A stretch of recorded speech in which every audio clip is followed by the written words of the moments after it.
اگر میں کہتا نا ہندوستان کے کسی عالم کا، تو لوگ کہتے ہیں نہیں نہیں یہ تو مانتے ہی نہیں حدیثوں کو، حالانکہ غلط بات ہے، کیوں نہیں مانتے بھائی؟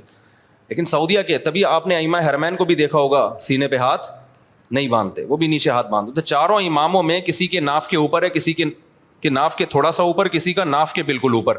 ایسا چاروں میں سے کسی کی ریسرچ نہیں ہے کہ سینے پہ ہاتھ باندھے جائیں، یہاں یوں کر کے ہاتھ باندھے جائیں. خیر جو باندھتے ہیں ہمیں ان سے کوئی چڑ نہیں ہے، کوئی اتنا بڑا ایشو نہیں ہے یہ.